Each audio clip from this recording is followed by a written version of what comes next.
Hello everyone and welcome to today's session of the new Farm Business Options series. My name is Barry Caslin and the aim of Farm Business Options is to give landowners thinking of diversifying their income a good understanding of how to turn an idea into a viable business, and also to introduce you, the viewers, to agencies or parties who may be able to offer tangible assistance for a specific project area. Today's topic is diversification into artisan food or specialty food production. We have a fantastic panel lined up for you today. I have three panelists. The first is my own colleague, Eddie O'Neill. Eddie is artisan food specialist with Teagasc and provides guidance for people or companies who are starting a new food business. Eddie has many years' experience in supporting new food businesses. The Teagasc Food Research Programme supports food companies to develop and innovate. And Eddie, who is based at Teagasc in Moore Park, will also highlight the opportunities for startups or existing food companies to avail of the expertise and facilities in Teagasc. My second panelist is Carol Griffin. Carol is the Food Industry Development in the Food Research Centre in Ashtown. Carol works in new product development and sensory analysis at the Teagasc Food Research Centre in Ashtown. She manages the sensory analysis facility, which provides services ranging from trained descriptive panel profiling to focus groups and consumer testing of a wide range of food types. She's an experienced trainer and provides a wide range of bespoke training programs in sensory analysis and descriptive panel training. And my third panelist today is Loretta Kennedy from Mama Bear Ketchup. And Loretta is an experienced creative thinker with a solutions-focused approach. Loretta has a history of working in different sectors, including the food sector, in her current role as the CEO and founder of Mama Bear Foods. Loretta's current role is focused on expanding the Mama Bear food ketchup range and bringing her award-winning ketchup to more customers. Loretta is skilled in event management, public speaking, Microsoft Office, social media, research, and professional qualifications held in social psychology, health and wellness, coaching, counseling, mindfulness instructor as well. So today's webinar will be recorded and a recorded version will be available on teagasc.ie/farm business options. We'd also love to hear from you as well, who are tuned in on the chat function. So if you view the chat function down at the bottom there, if you move your mouse around, you can ask questions to our panelists at any time. And for those of you who've just joined us, you're very, very welcome. And we're just about to start, so you've just missed the introduction. So good morning, Eddie, and good morning, panelists. You're all very, very welcome. It's great to have you all here. Morning. If I could start with you, Eddie, and I could ask you maybe to start sharing your screen with us, please. We do have a lot to get through here this morning, and there will be a lot of questions coming in. So Eddie is going to give us a presentation, first of all, about supports available within Teagasc and the work that he's involved in at the moment. And you can kick off with that now, Eddie, if you want to enlarge your screen. Thank you very much. Good morning, ladies and gentlemen. Thanks, Barry. I'm an artisan food specialist. I'm based in Moore Park in Fermoy, and about 80% of my business is assisting people, along with my colleague Carol and other members of our department, the Food Industry Development Department, to put people on the right track, so to speak, to look at their ideas and to offer advice so that they make the right decisions for themselves and for their companies. This was taken from a survey a number of years ago done by Teagasc at the Ploughing Championships. And when we asked farmers, 58% of them want to diversify. They want to work for themselves. They want an excellent mainstream enterprise, plus another on-farm venture to supplement their incomes. And when we look at quality food, we at all times talk about quality versus commodity. In terms of commodity, one size fits all. The farmer, the field, the place have in general terms become redundant, and we're losing the value of our clean and green image, which we have throughout Europe and the world. We are quite a small country, and to get our food products to the consumer from move to you in an hour or two is very, very doable and very, very achievable. So that's a unique selling point that we have in the small country of ours. In Ireland, we have somewhere in the region of 350 plus specialty food producers employing over 3,000 people. It's worth over £500 million to the economy. 70+% of those are artisan food producers, and this information is from On Board Bia. And in farming terms, we often compare ourselves to New Zealand. And if we look at New Zealand figures, there's 2,000 specialty food producers, 33,000 being employed. In Ireland, we have 50 plus cheese producers. In Holland, which is about the size of Munster, there's over 100 cheese producers.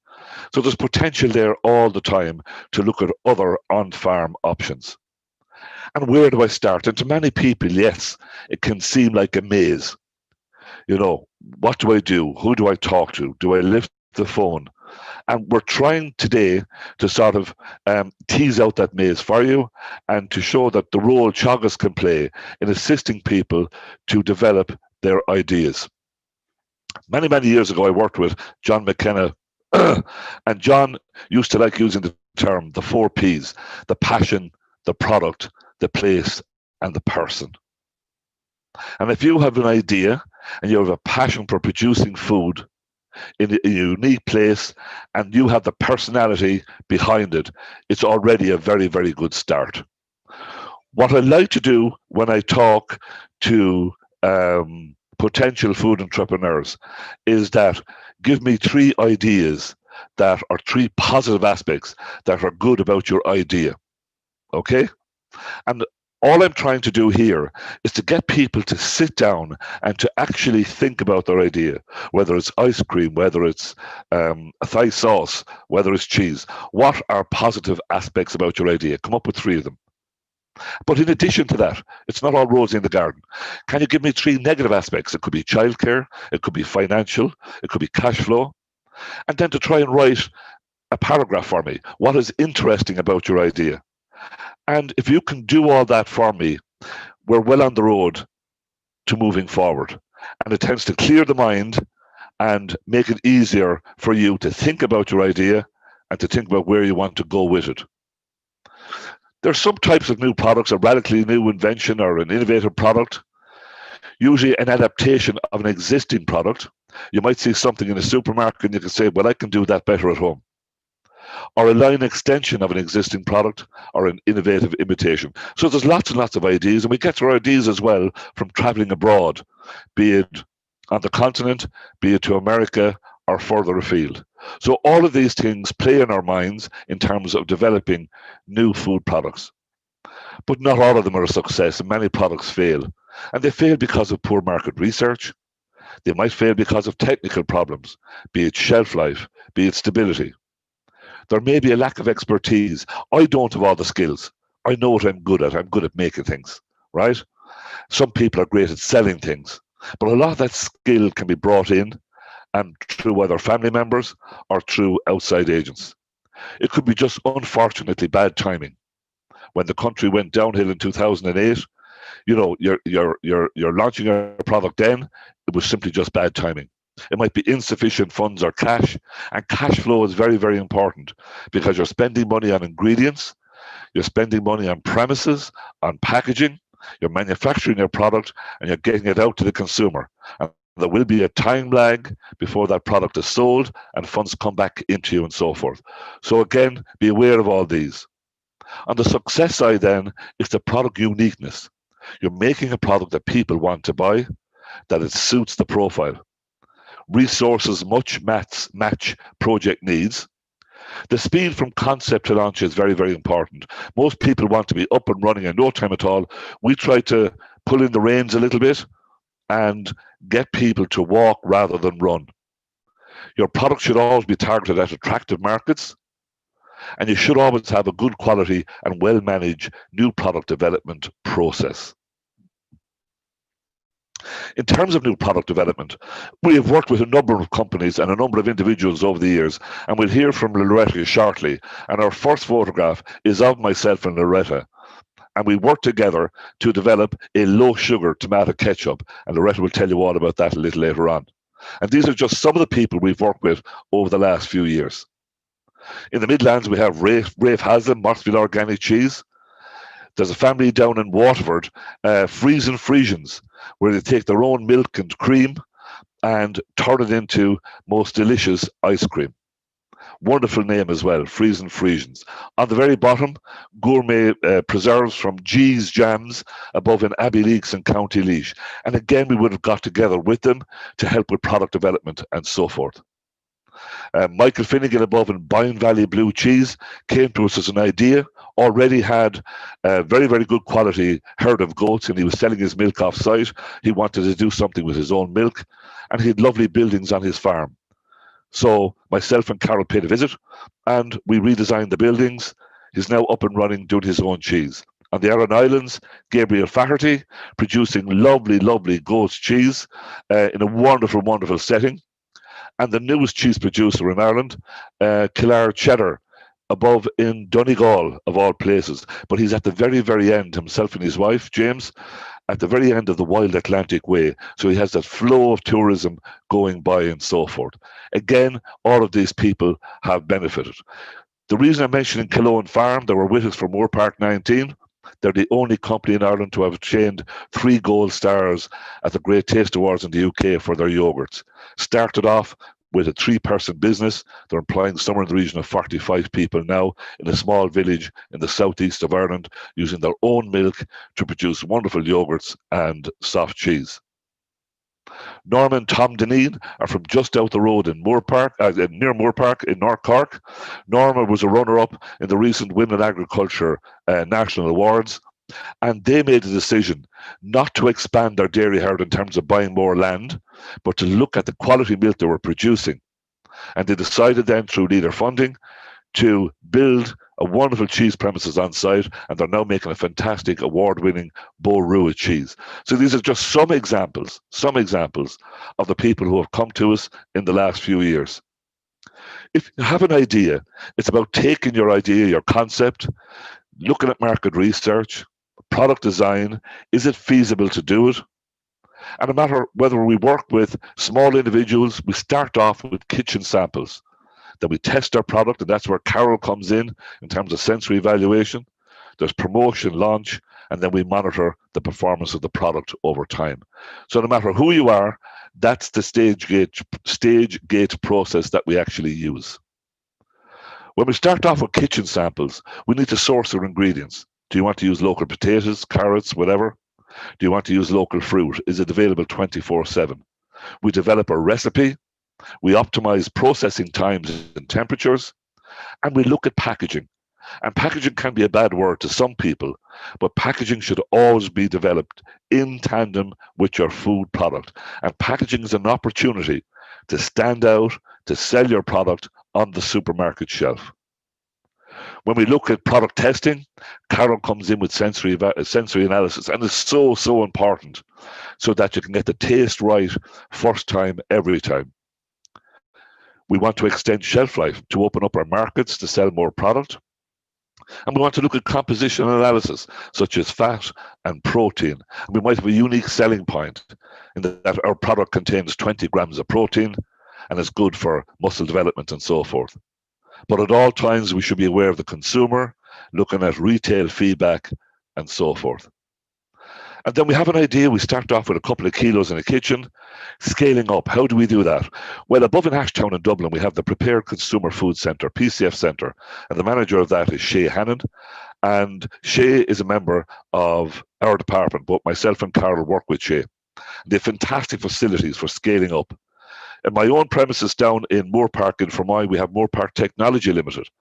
And again, they have state-of-the-art food premises where people can come in without the expense of buying expensive food processing equipment, manufacture the product on site, and test the markets. Again, repeatability, quality control, and to look at your costs and getting your costs right. So we do have facilities. Another facility I should mention is the Bia Innovator Food Hub in Athenry, which is currently being built and should be up and going summer, March, April of next year. And again, there's a series of food units there, 9 small food units, 4 large food-specific units, where people can come in, develop their product, test markets, and so forth.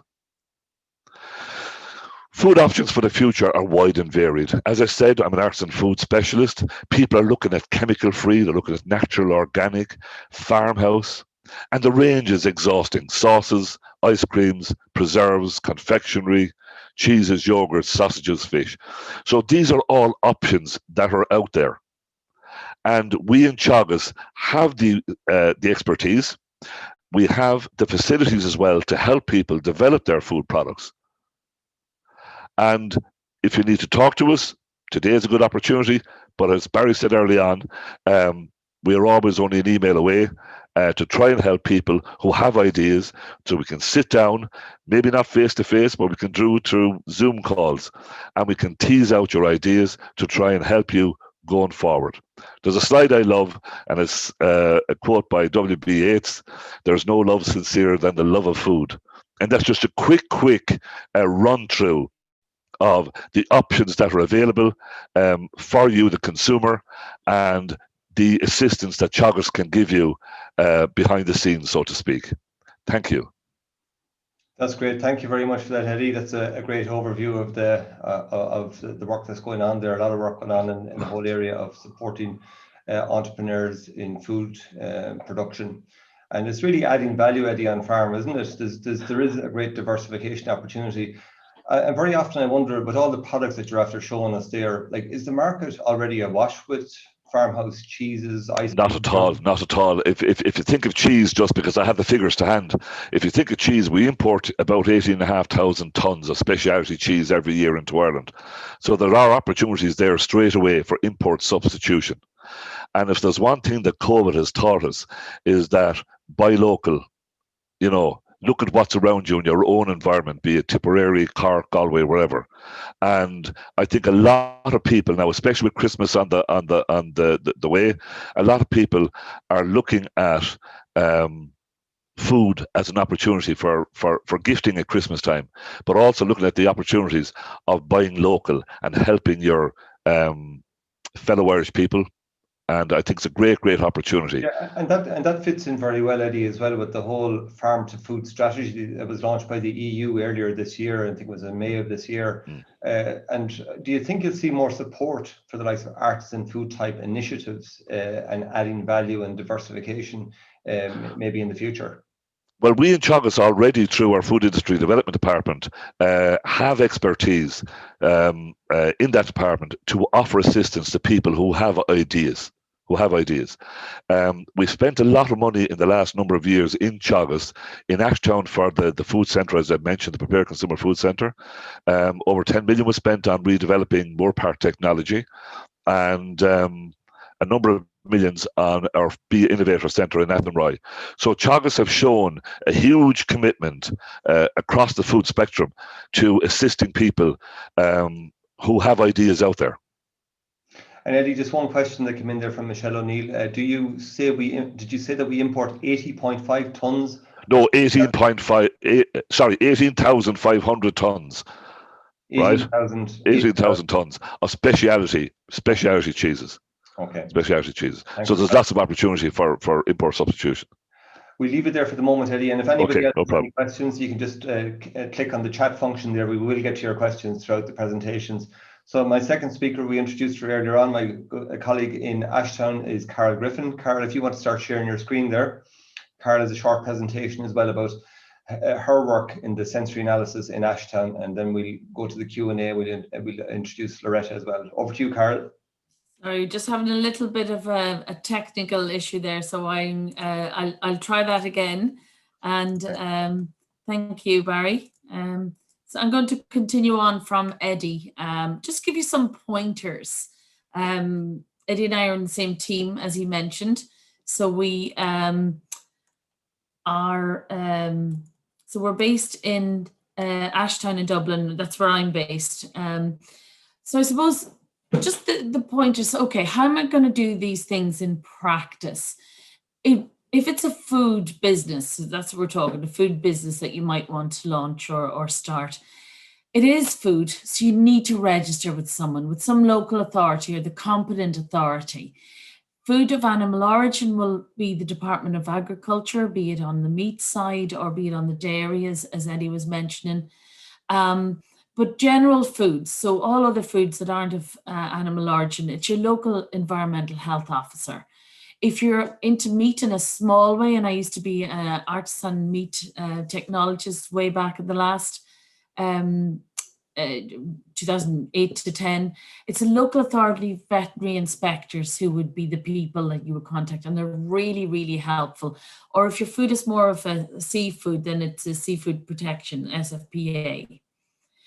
And I've just brought a few photos and pictures of the Food Safety Authority website. It's got a huge amount of information, quite a lot, so it can be hard to navigate sometimes. These will be available, so you'll be able to see these afterwards as well. I just want to bring your attention to a couple of areas. So if you want from a food safety point of view, so the slightly less fun side of things than what Eddie was talking about with your great ideas and that, but it's either register or approval. So approval is Department of Ag or the local authority, and it's food of animal origin. And you have to go through an approval process. But you really should aim to have an idea of what's the legislation. As I said, it's food you want to produce after all.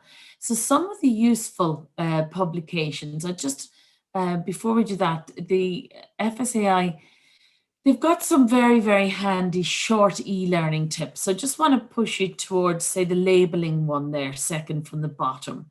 Quite a good one that brings you through labeling. Eddie talked about packaging. So it's not just about the lovely packaging, it's about the materials to use. So there's some very good information on short little e-learning modules there from the Food Safety Authority. But don't forget that you need to have training yourself. Again, pointers towards people. In Teagasc, we would have done a lot of training in the past on the food hygiene and food safety. Not so much now. We leave that to people for the basic training, and we would bring you through some of the more specialized training. But have a look at those. All of these are free. The guides from the Food Safety Authority gives you an idea. And you may or may not be working in the business, but you need, as a food business operator, because that will be the term on you, to have an idea of what's needed. Here are some of the essentials. So I'm just going to highlight a few of these essential for small businesses starting up, especially on the artisan side of things. So to me, pictures, I remember pictures much better. So these would be some of the main ones. Eddie talked about farmhouse. So if you just look there, Guidance Note 29. So these are the Food Safety Authority Red Books. That goes into the marketing terms. So what's natural, what's homemade, what's farmhouse? There's actually, so that everybody and their mother, an artisan, so they're quite defined now in the guidelines. So you can't just stamp on, homemade and it's made in a factory. So nice little small book to have a look in. The top left, Guide to Food Law for Artisan and Small Food Producers. Really nicely laid out, very easy to understand. You can dip in and out and not too onerous. It goes into the essentials of what you need, not just the legislation, but the hygiene requirements and that side of things.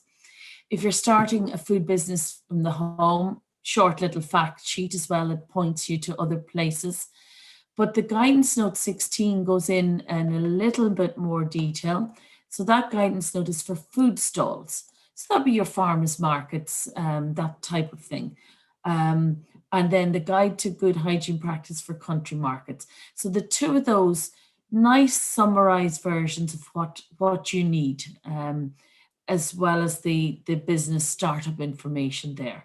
And just going back, there's a couple of other ones that I want to bring your attention to. The Country Markets Guide to Good Hygiene Practice and the Irish Village Markets. So they'll go into a bit more detail about, setting up and the equipment and just how you should sell at a farmer's market. So something like, I'm attending, be there every week. Have someone who comes back to try your lovely cheese. Don't be missing. So sign up for every week for 8 or 9 weeks and be there when people come back. talk to people about your product and get some more ideas from them. So that's just a little few pointers on the food safety, and not to scare you at all, but there's a few main pieces. So the food hygiene legislation is just a huge area. A couple of main pieces everybody needs to look at. General Food Hygiene Regulation 178, top left, 852, and then there's the micro guidelines 12073. So they're the main ones for any food that you want to produce, whether it's in your home, in a factory, in a catering establishment. And there will be a few more requirements of you if it's a food of animal origin, your milks, your dairy, your meats, and that will be 853. So not to scare you, but just to give you a little pointer of the main ones. Couple of more things just before I finish up. You might want to claim something about your food. It's full of probiotics, it's got antioxidants, whatever it is. Just be very careful. The food information legislation and labeling, nice little booklet there for the FSAI, small, A5 size, easy to digest, and point you to the main labeling legislation, but also the nutritional and health claims. What can you claim? So just in case your product is hanging on a claim that you can't make it, it's good to know that. And the main thing you really have to remember is to not mislead your consumer. Shelf life. Eddie talked about shelf life, and there can be lots of different lengths of shelf life. Our jam full of sugar, well, maybe. If it's a preserve, a slightly different. The bread, now it could be your homemade bread at home, and that will have a shorter shelf life than, say, the shop bought. And then on the bottom, you could be producing something like a lovely soup at home, and then different processing techniques will help you increase that shelf life. You could be producing and selling your own lamb, and certain techniques like vacuum packing will help you get a little bit of a longer shelf life so that you can sell more. So you're going to need to know about shelf life, and there's a good publication, nicely pitched as well, not too technical. So really would advise people to have a look at that one. And it isn't just about safe. You want, in some of your cheeses, as Eddie would tell you, it's about the taste, texture, smell, rather than the microbiological factors that's going to shorten your shelf life.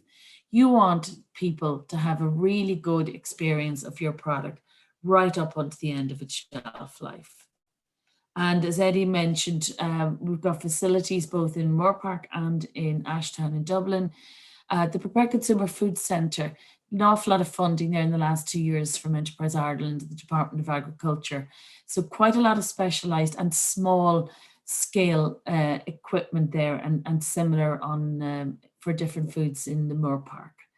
And the packaging suite. So queries are better, I think, email, and Eddie has left his email address on his slide, and mine is there as well. And Shay Hannon and Prepared Consumer Foods. Entrepreneurs were involved with food, with Board Bia and Enterprise Ireland.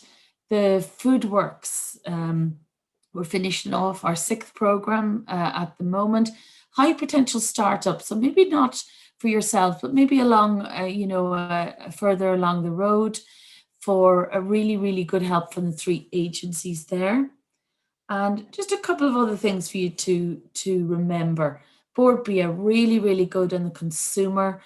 What's your product? Who's selling similar out there? What are the trends at the moment? Really good one on COVID. So how are people buying now? Have consumer trends changed? Are they buying more local, as Eddie would said? Or are we just fed up cooking all the time, and are we buying from food service outlets or takeaway? So opportunities there, and may stay with us in the long term as well. Leo's, obviously a port of call, a first port of call, wide range of of supports, lots of different types of grants there. So check out your own local authority or local enterprise office. And some of the training, so some very good training that they offer to start your own business, regardless of whether it's food or not. And then for later, your Accelerate Your Management Development Program. And you may have heard of the Food Academy. So that would be Board Bia, local enterprise office and SuperValue. So great. That program for this year is finishing up soon, and you'll be able to apply for next year to help you get on the shelves. So really good program. And we have found on FoodWorks that people may have come through the Food Academy. And a relatively new resource there is the Digital School of Food. So lots of mentoring and information on that. You've also got the Lidl Kickstarter or the Aldi Grow. So they're all really useful programs to get involved with on a smaller enterprise. Some other funding. So we would work a lot with funding agencies. And just to point out one there, if you're a limited company, the voucher scheme, innovation voucher scheme, Eddie would have worked with a lot of people, and I would have, where you would get €5,000 voucher to be used with people like ourselves in Teagasc or some of the universities. Not to the end, but it will help get some product advice, information, and get some product made. And just to let you know, then further information, we run these kind of information training courses. If you're interested in butchering and beef, see if that's something. Or Eddie's going to be showing people how to make lovely chocolate in December with Shay. And ongoing, we'd run. So we want to get a little bit more teeth into a subject of new product development, so that'll be run. And as Barry and Eddie said, it's more of a virtual world at the moment. So those will be open for people through next year. Thank you very much. So I'll just stop sharing there, Barry. Thanks very much, Carol. That was excellent. Gives people a great idea as regards the regulatory environment and all the hoops and loops you have to go through, because I get those kind of questions quite a bit. I'm sure you do as well. Somebody's thinking about developing a new product, and there's so many things to consider. You're thinking about the marketing of the product, but even way before that, you're thinking about the whole concept, ingredients, developing the product itself, whether it's packaging, promotion of it.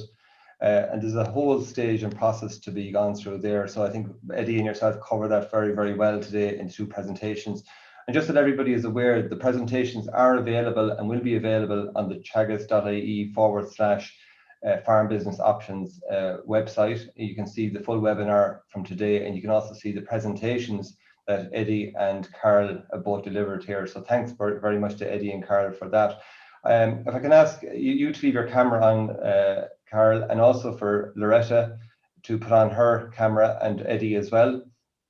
Just one question that came in there. There's actually a good few questions have come in. I just see here. What are the typical costs involved in using the services at Moorpark? Maybe I'll put that one to Eddie or Carol. It depends. I'll take that. Yeah, it depends on what the customer actually wants. Does she want just expertise from our department, or does she wish to actually use equipment and Moorpark technology?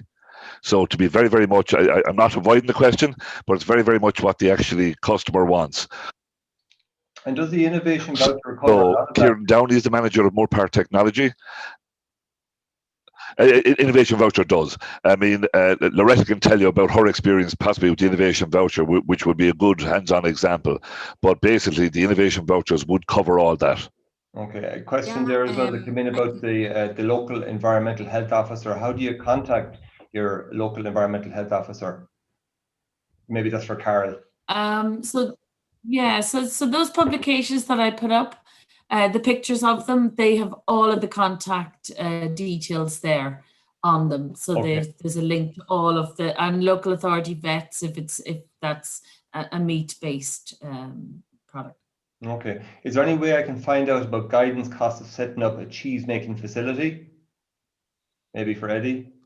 Yes, if you want to send me an email, it's the best way to do that rather than just talking for 15 minutes now.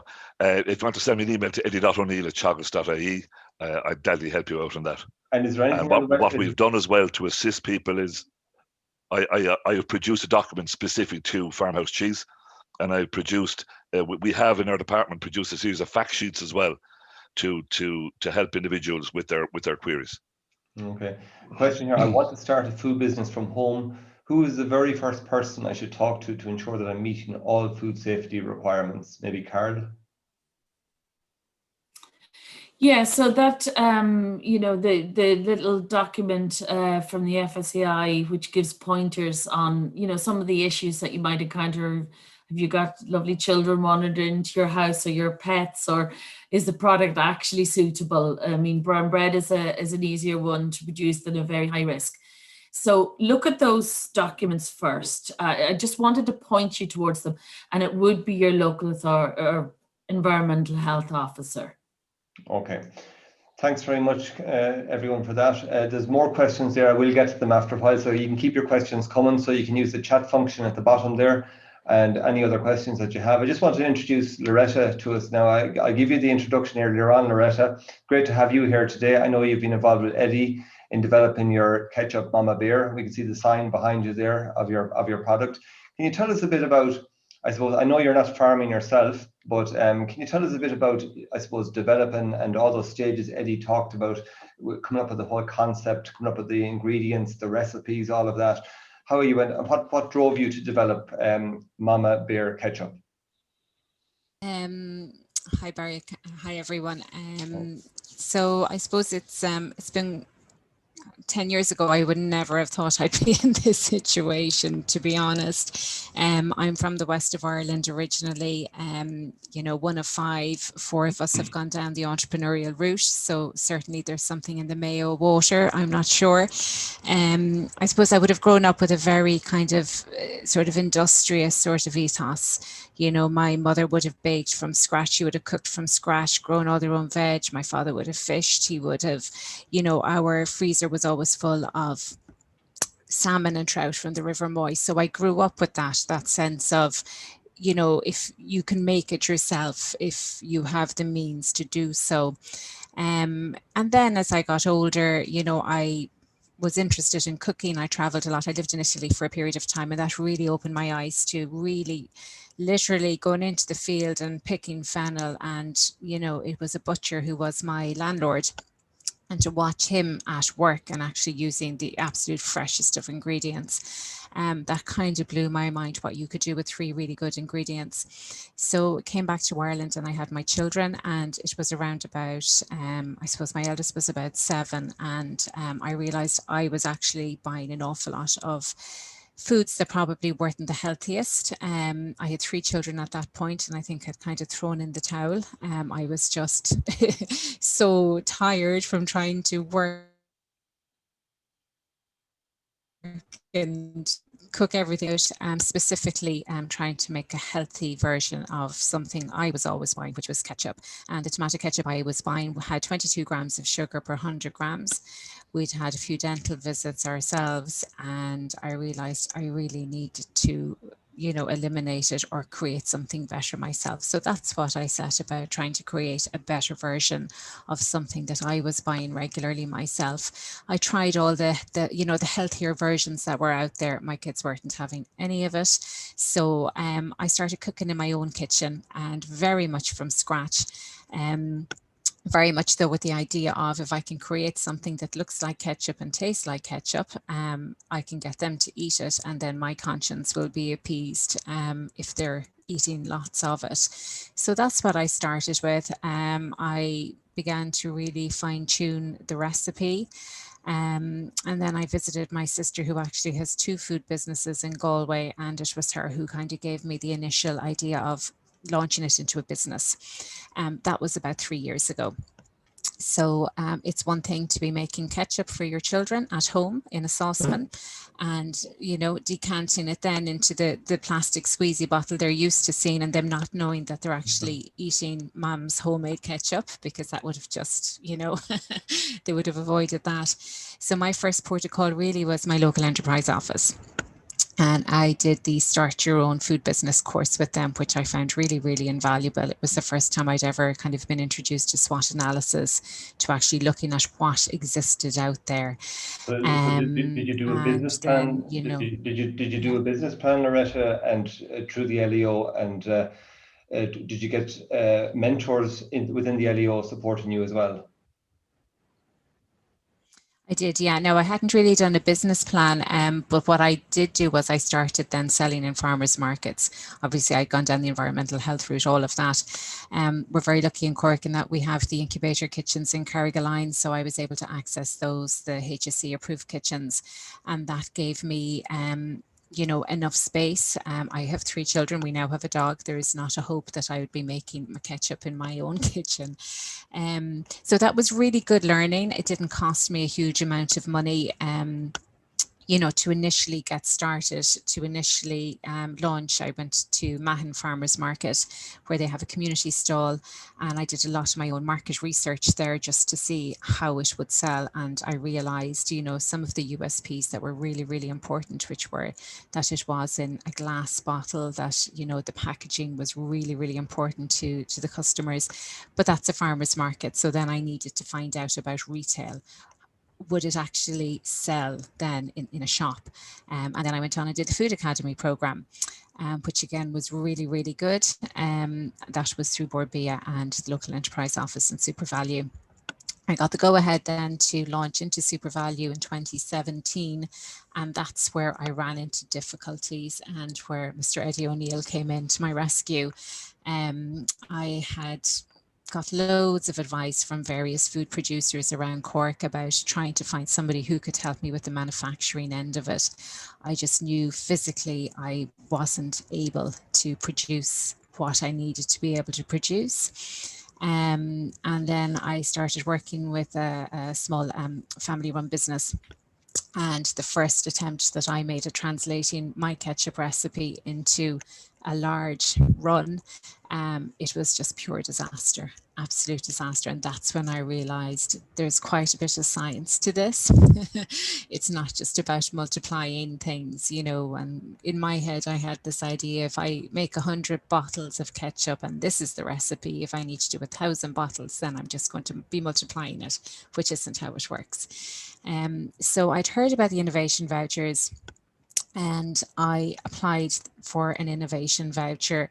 I was set up as a limited company at that point, and made a call to Teagasc. I was really now at this point, you know, I suppose I was kind of tearing my hair out because I didn't know who I could turn to. I didn't know where I would actually get the help, the technical assistance that I needed to actually work on my recipe. I knew I had a good recipe, and I knew that I would have a customer base if I could create and translate what I wanted to do, but I knew I needed the technical assistance. So I met with Eddie at Teagasc, and he went through my recipe, and I think bit his tongue quite a few times when he heard different ingredients I was using, because from experience, he would have known that certain things just were, you know, I mean, I was using blackstrap molasses, you know, at the time, which just, again, it's great if you're making at home in your own kitchen, but if you want to scale, it just was really, really difficult. So we worked on that, and it was fantastic. It was absolutely fantastic. The innovation voucher was really the single thing that meant that I had a viable product, you know, after the whole process. We were able to do nutritional analysis. We were able to get the shelf life. We were able to do an accelerated shelf life testing, all of those really, really important things. And it was a really great process. You know, I'd highly recommend it to anybody who is looking to get that technical assistance. Okay, and can you bring us on to where you are today with your product? Are you getting into the supermarket shelves today with your product, and what kind of a scale are you operating at? So I suppose I finally launched in November 2018, and I had six stores in Cork the end of November 2018, and I was on the New Frontiers program with the Rubicon in Cork. And that gave me huge experience in pitching, in kind of doing business plans, in really getting into the nitty gritty of the business. So when the Grow with Aldi program actually became available, I thought, sure, why not? I'll give it a go. I'll apply. I only had 6 stores in Cork at the time, but I knew that I could consistently, fulfill orders. And, I knew I had that capacity. So I pitched to Aldi in February, I think it was, February of 2019. And I then was selected as one of their top 5 for their Grow with Aldi program. So I got a full contract, a year-long contract as a core product from them, which in turn opened many, many doors to me, which before that had been closed to me. So straight away then I had interest from overseas for export. I was able to get into a lot more supermarkets. People were approaching me, independent shops, and I launched then a food service catering size in February of this year, and had just started with a big distributor. Had some really fabulous clients, and had done my first order when COVID hits, when everybody then was sent home to work. So that's still going to happen, once people, once I suppose food service starts up again. But it's exciting, it's shown me what I can do with one product, and myself and Eddie are busy working away on getting, on adding to the range, which has been my kind of goal the whole time, to add, to have a suite of flavors really in the ketchup. So I've always wanted to have three flavors on the shelf, and we're also working on 2 other products as well. So it's great. Yeah, it's a fantastic story, Loretta, and very well told. It's like I was saying at the start. It's a real challenge when you're setting out, and quite an ordeal, because you're trying to think of so many different things to bring your concept, your idea to fruition, develop the whole idea, and you outlined all the stages and the supports that you got along the way, from the likes of your local enterprise office. You did the Start Your Own Business course. And by the way, that course is available right across the country. If anyone goes onto their LEO website, their local enterprise office website, you'll see Start Your Own Business courses. They're probably all online now at this stage. But they run every year, and I think they're fantastic courses. And there's a lot of great courses there in the ETBI, the Educational Training Boards, which can be done on a local basis as well. And I think they're just, and I like the idea of why you went about it, from a healthy perspective. I think from my own kids' perspective, I'd like to introduce your ketchup to them as well, because they're very fond of ketchup. And it's only recently I realized the high sugar content that's in the normal ketchup that you would buy. So so you mentioned there's additional products, like there's so many things probably similar to what you're doing that you could maybe go at, maybe the likes of relishes or chutneys. Would you like to expand the area much further? Well, I suppose I've been really listening to my customers as well, and for ages they've been saying a pasta sauce. And I know during COVID we lived on pasta in our house, so that's definitely something that I'm investigating at the moment with Eddie. I suppose, it's about, I always wanted to launch with one really good product, and so that my company would become synonymous with, I suppose, healthy everyday products, that, it doesn't have to be rubbish. It can actually be healthy. We won silver at Blossom Heron as well in 2019, which was such a massive boost. I just Brilliant. thought it just shows that something that's perceived as a children's food item, which it isn't. It's a family condiment, can perform as well as any of the major, kind of gourmet ones. So that was always really important for me, that, you know, it would be family friendly, that the taste would be really, really good, and it would be the healthiest version of something that I could create, whilst also ensuring that people would eat it, would actually eat it, you know. So yeah, two other flavors is what we're exploring at the moment, and I think we're very nearly there. And also pasta sauce for children. It's something my customers have been asking me to make for ages. Just again about getting in as much goodness, as much of the veggies as possible, whilst also keeping the salt, sugar, all of that down. I've a lot of questions coming in here for all the panelists, and maybe before we just generalize and open it to everyone, I just ask you one more question, Loretta. For anybody who's thinking of diversifying, they have the farm, they have, maybe they're producing milk, they're producing maybe crops, and there's various produce that can come off the land. What advice would you offer them? Very often farmers are reluctant to maybe add value themselves. Maybe they don't have the belief that they have the skills to bring a product, maybe add value to it and bring it to the market. What advice would you, as somebody who's taken that step, that bold step, what advice would you give those people? I think it's a very interesting time globally and in Ireland at the moment. I think Eddie said everyone wants to shop local. Everyone wants to know where their ingredients are coming from. I work with Irish apple cider vinegar producers, you know, like landowners, farmers who have apple crops, and it's just maybe one crop that they have. And I'll be keeping my apple cider vinegar Irish, you know, that's a really important ingredient in my ketchup. I've seen some fabulous new companies starting up and really thriving, where they're using, you know, things like beetroot, like carrots, like lots of different fruit and veg from local farmers, and they're collaborating with local farmers on using their produce. So I think it's a really, really interesting time. I do feel like people are willing to pay that bit more. The consumer is willing to pay that little bit more for a quality product, and if they know that, you know, the apples are coming from Ireland, or the carrots are coming from Cork, the carrots that are in that juice or in that sauce, you know, it definitely adds value to the product. But the authenticity value is very, very important. Absolutely. People want to know the story. They want to actually, I mean, even seeing, you know, how the neighborhood food markets have just sprung up, and they are thriving at the moment. They are absolutely thriving. I'm seeing a lot of local and smaller food producers getting their first start in those kind of market scenarios.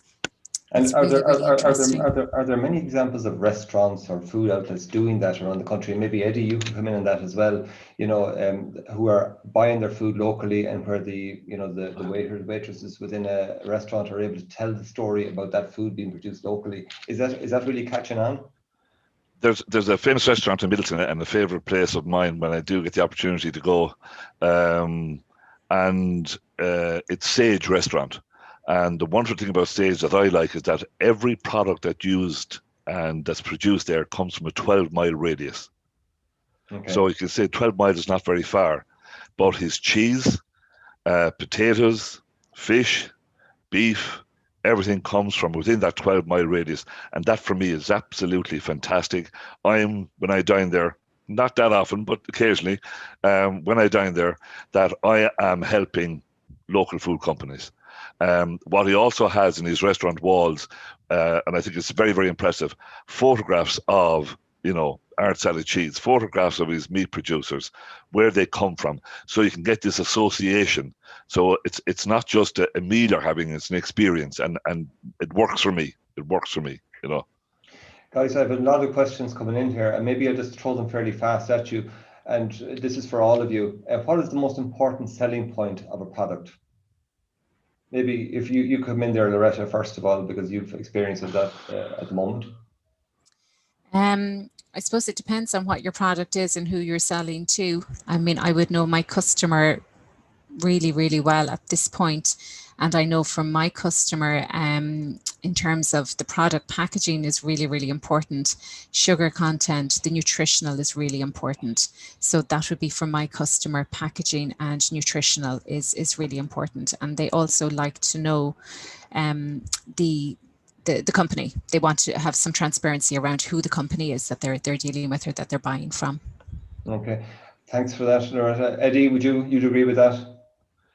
Absolutely. I'm also, for my sins, a packaging technologist as well.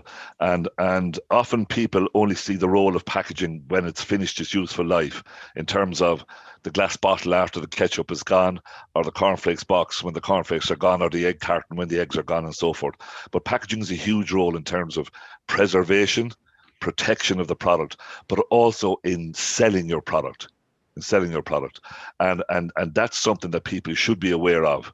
The packaging is absolutely huge. Yeah, there was and it should be developed. It should be developed hand in hand with your product. Okay, that's answered a separate question there. Is my packaging important? Another question there, what are the positives and negatives of selling myself or trying to get established with a retailer? I just part answer that, and maybe Loretta. Selling yourself, you can get a feel, I think, as Loretta said, in the farmers markets, how it's going. Do people like the product? What's important about that type of product? So you get feedback straight away. But like Loretta, you could sometimes then not be able to keep producing and enough because it's so successful.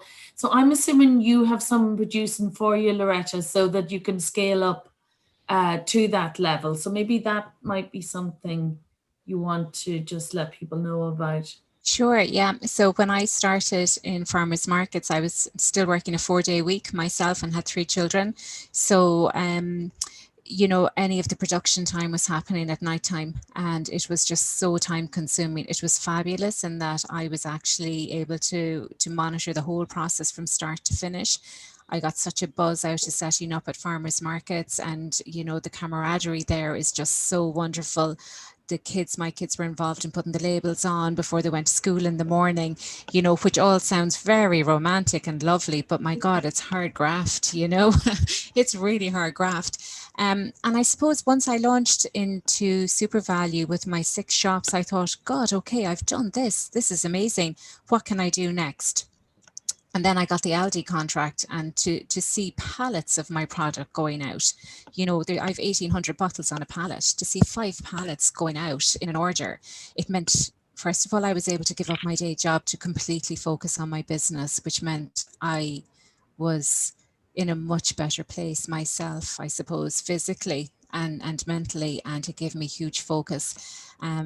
So the positives obviously about going with retailer is that you start to build your brand, you get a lot more listings, a lot more shelf space. People then are approaching you wondering if they can actually stock you, and then obviously the drawback is you're giving them quite a bit of your profit, but it's great. And then you need to look then at distribution as well. I mean, are you going to run around Ireland, dropping cases of your product into every individual store, which I can tell you I did initially, but I needed to get a distributor in. So these are all the steps. I mean, I think it's fabulous though to start at farmers markets or the likes of neighborhood food.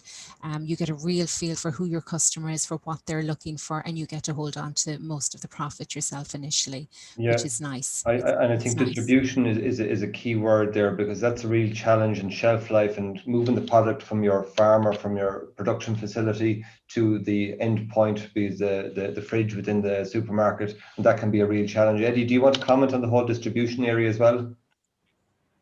People sometimes forget, and Loretta's made some very valid points. It's very, very difficult to get something from Dingle to Dublin. When you come as far as us here in Fermoy, you're only halfway there. So you need to link up with people like Palace Foods, with people like other food distributors, so that you know that your product is collected and it's delivered in a proper, timely fashion. And I think that's very, very important. And it's something that you need to look at a very, very early stage. Loretta made a great point, and a lot of people start off like this. They have a van, possibly a refrigerated van, and you spend hours and hours driving around to shop A, shop B, here, there, and everywhere, and it could be a half dozen bottles here and a half dozen bottles there, or containers or whatever else, and that's a huge amount of time, you know, and that time can be better used by you as a food business operator, either in developing your product or in selling your product, but get somebody else to do the distribution for you. Guys, we're going to have to run through the questions very quickly because, as usual, the time has caught up with us. A quick question maybe is for you, Eddie. If there is 18 tons of cheese being imported into Ireland, how many kilograms or tons would you expect to sell each week to make a farm cheese business viable? Or how many would you need to sell? The question is for Eddie. I think you said it's not 18 tons, it's 18,000. No, it's 18,000 tons. Yeah. 18,000 tons. Yeah. Basically, if you, it's a very difficult question to ask because everyone is different. You know, when Michael Finnegan started off with his goat's milk, the volume of goat's milk from his goats would be far less than the volume of milk from a Frisian cow and so forth. But if you take 1,000 litres of milk and you want to make hard cheese, you have somewhere in the region of 110, 115 kilos of hard cheese. Okay? Your 1,000 litres of milk will cost you 40 cents a litre, and your 110 kilos of cheese, somewhere in the region of 15 to 20 euro a kilo. And you can make a margin out of that. You know, no problem. But again, different types of cheeses have different yields. You'll get more yield from Camembert because it's a higher moisture cheese, but it's a shorter shelf life. A cheddar type cheese, low moisture, less yield from your milk, but a much longer shelf life. There's a whole load of things going on there. Okay. Again, I'd be welcome to deal with those on emails. Yeah, one last question there for Carol. Carol, who do you apply to for an innovation voucher, and is it restricted to where you can use it? So innovation innovationvouchers.ie. So it is part of Enterprise Ireland. So you need to be a limited company, though, as Loretta has said, and you can use them with knowledge providers. So people like ourselves, UCC, a lot of the academic areas. So you can use a portion of that outside of that, but you lodge it with somebody like ourselves or somebody like the universities. Okay, thanks for that, Carol. I'm just going to take one more because I have so many and I feel bad that we can't get to them all, but my name is Brona O'Rourke. We have recently launched our Burn Premium Beef Boxes. Any advice? Maybe very quickly, Eddie, and maybe Loretta. Or the meat side, Carol? No? Oh yeah, Carol, okay. Yeah, meat. So just make sure that you know, if you're branding that it's unique to you. I'm not sure what the animal is or what your unique selling point is. It that there's a really fabulous taste because of the herbs and the grasses and the burren, because I would have worked with lamb people and the same ideas are a unique selling point. So send through email, as Eddie said, and the more detailed your question with email, the more we're able then to answer it a lot easier. That's great. Thanks very much, everyone. Really great conversation. The compliments are coming in for all of you for your presentations there. So it was a great discussion and very, very insightful. And as I mentioned already, those presentations are available on the teagasc.ie/farm business options part of the Teagasc website. So on next week's programme, Bernard Dorley from Teagasc will be discussing on-farm diversifications with a focus on coping with the pressures of farming. New scientific discoveries support what native populations have known for centuries, that we as humans are interconnected with the living world and nature. He'll be speaking to Ms. Finola Colgan from Mental Health Ireland, Alistair Ferrer, landscape architect and ecological designer, and Peter Devlin, psychotherapist. I'd like to thank my three panelists today for their excellent presentations and discussion. That's Eddie O'Neill, my colleague in Moorpark, Carol Griffin, my colleague in Ashtown, and Loretta Kennedy from Mama Bear Ketchup Foods in Cork for their contributions. For me, Barry Caslin, it's goodbye and thank you for listening. Bye-bye. So much.